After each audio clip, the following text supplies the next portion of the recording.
ketika pistol ini, setiap orang punya pistol, sembarangan make, akhirnya peraturan mengatakan pakai pistol haram. Padahal pistol kan bisa dipakai untuk membunuh penjahat. Nah, sama juga ada satu masa dalam peradaban, musik itu terlalu dominan hiburannya, jadi melenakan. Ya.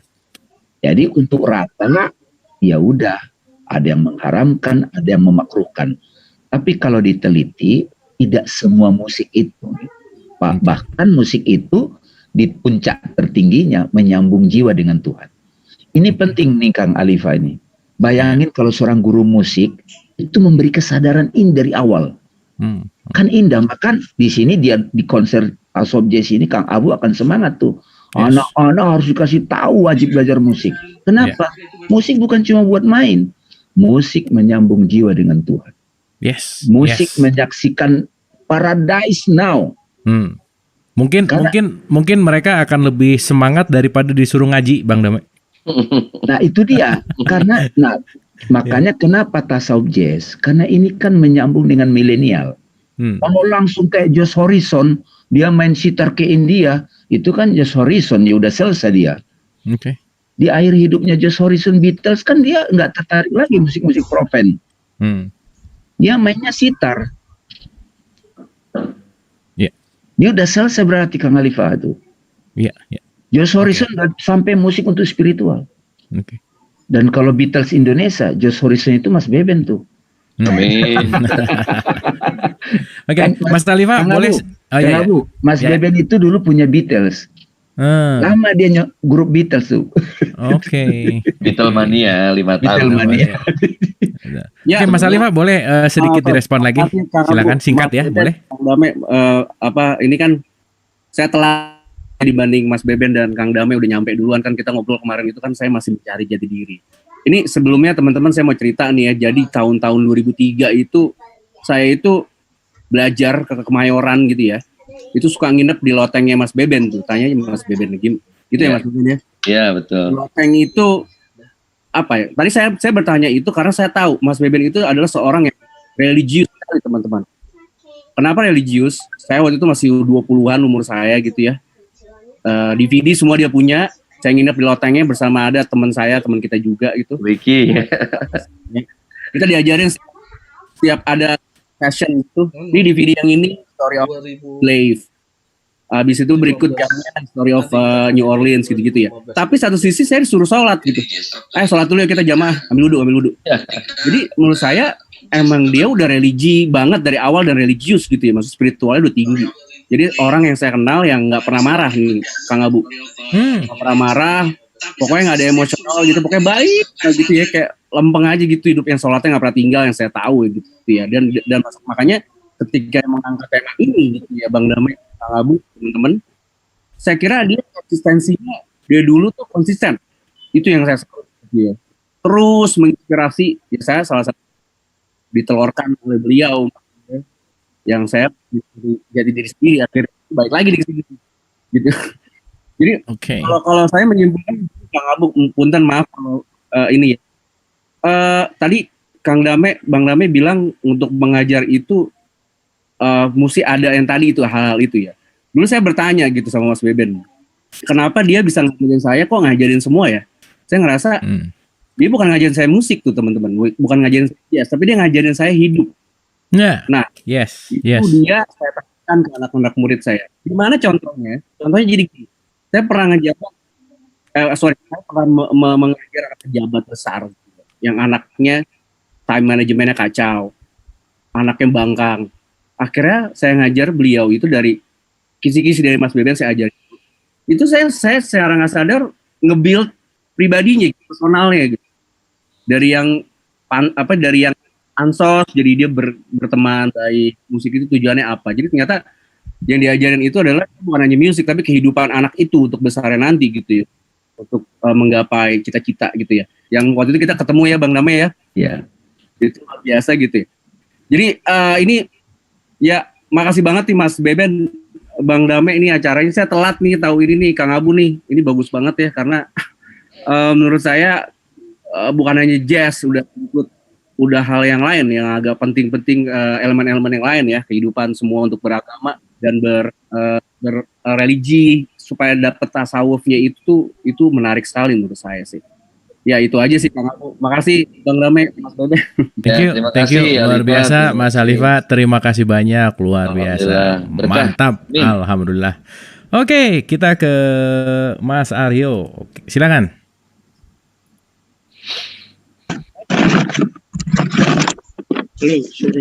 Terdengar dengan jelas ya? Jelas, Mas. Silakan. Oke. Bagaimana sejauh ini pemanfaatan budaya lokal dalam pengembangan musik jazz Indonesia?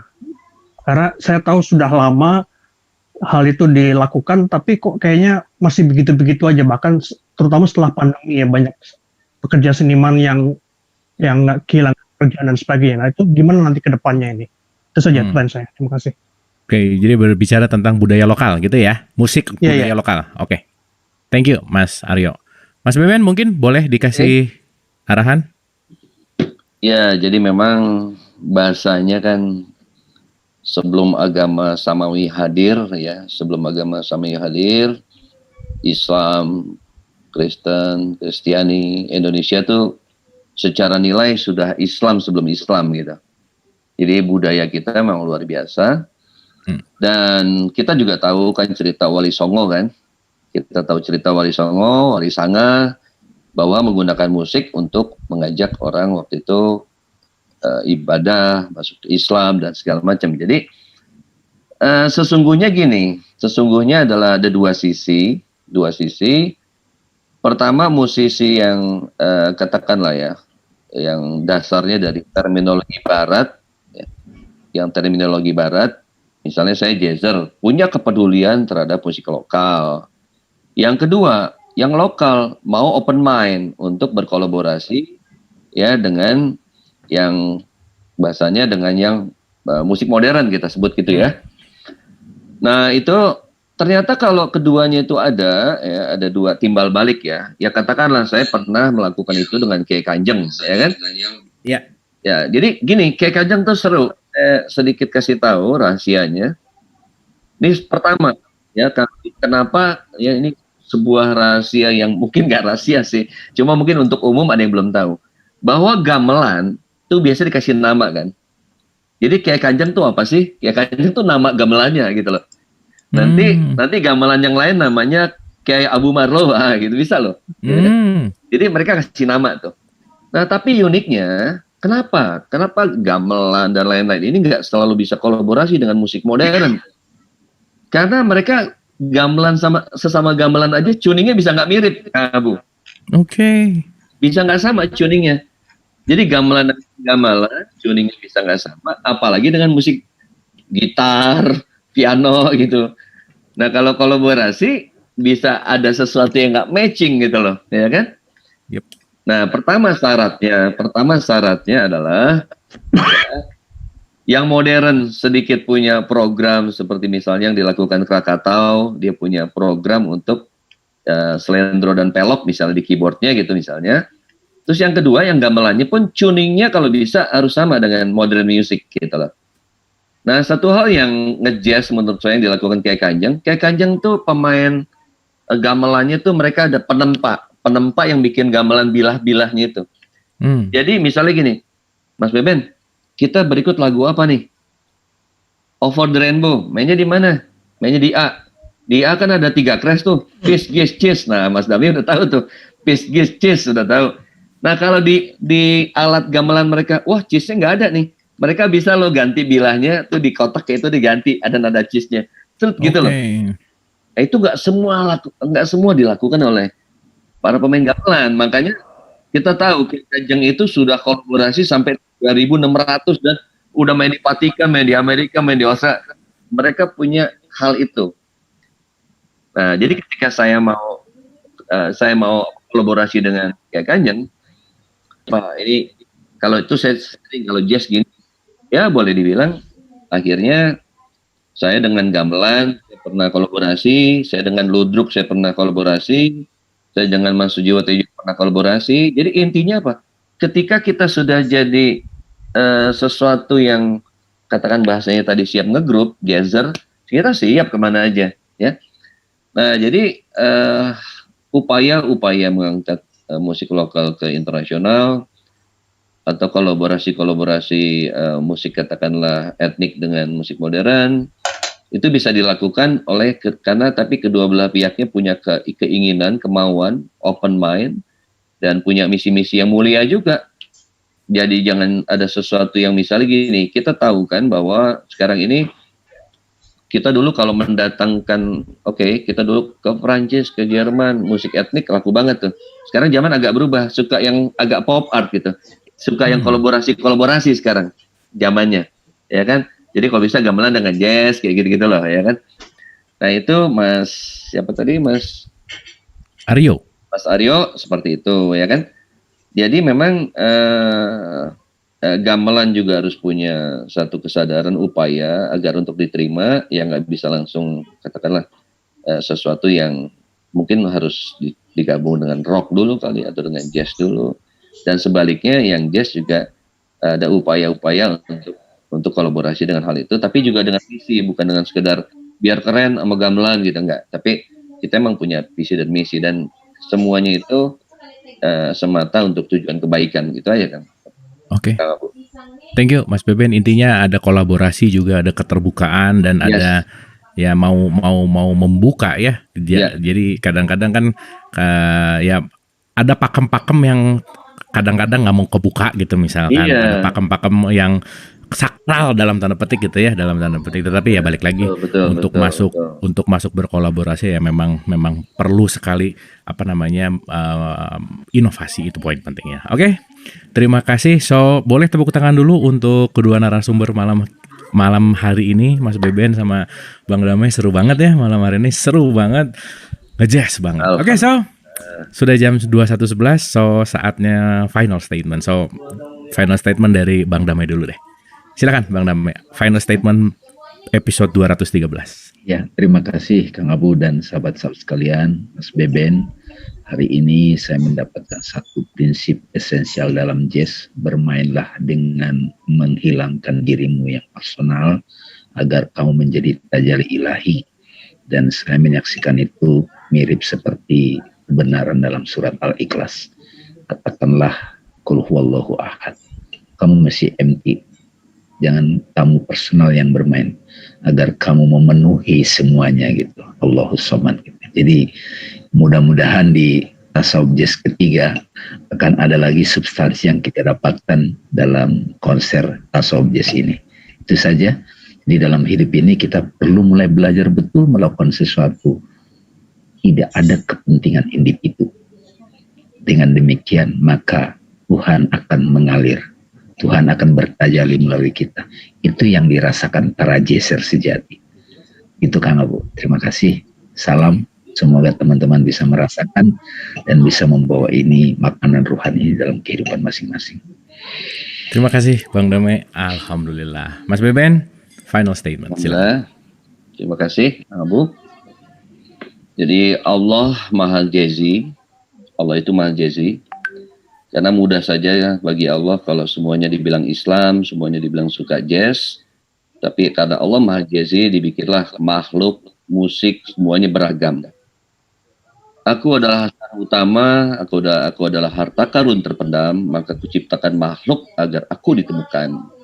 Maka temukanlah Allah dengan perjalanan kalian masing-masing. Yang penting dalam hidup selama bernapas jangan berhenti, ikro, belajar. Tujuannya adalah selain untuk menemukan diri, dia menemukan Tuhannya, tapi kita menemukan ya jalan suluk kita untuk menuju ke sana. Kalau saya Beben Jazz, ya, kendaraan saya ditamasyakan Allah lewat jazz, maka bertamasyalah dengan Allah ya dengan jalan kita masing-masing gitu Kang Abu, gitu loh. Kira-kira sekian. Terima kasih. Boleh tepuk tangan Ibu dan Bapak semua, asik ya. Alhamdulillah. Hatur nuhun. Terima kasih Bang Damai, Mas Beben semua. Amin. 213. Alhamdulillah. 13 ya. 13 luar biasa.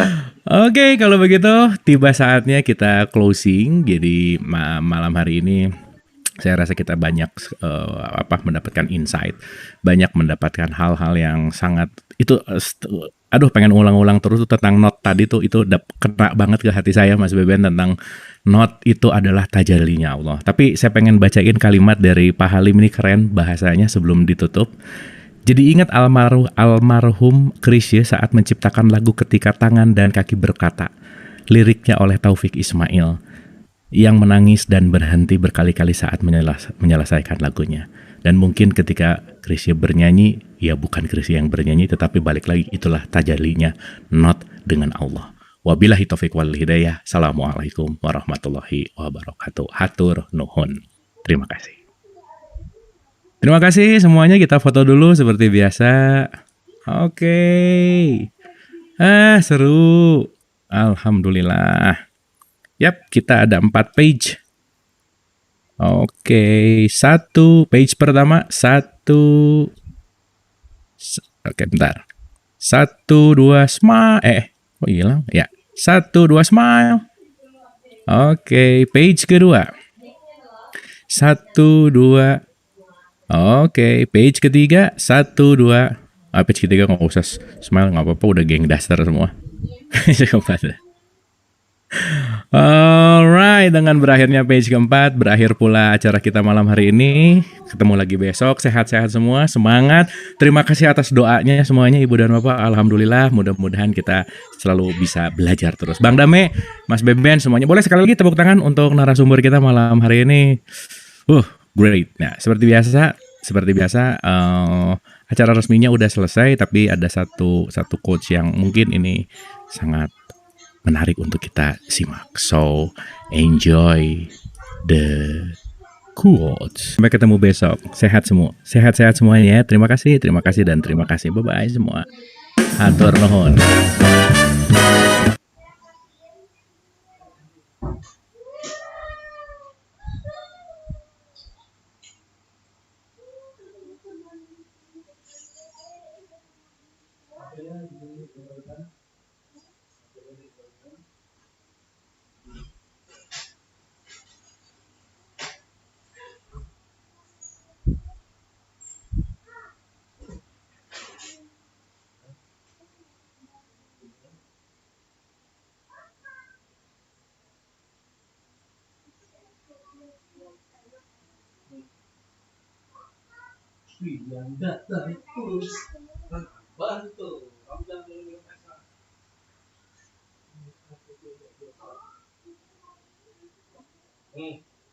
Siapa?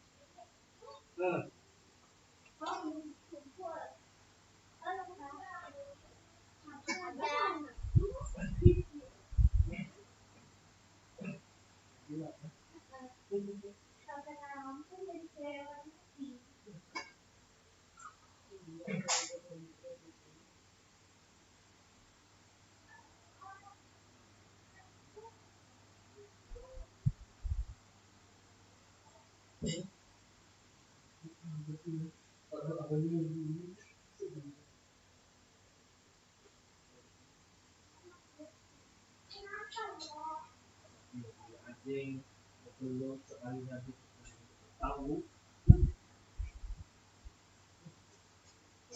Kalau enggak, betul enggak.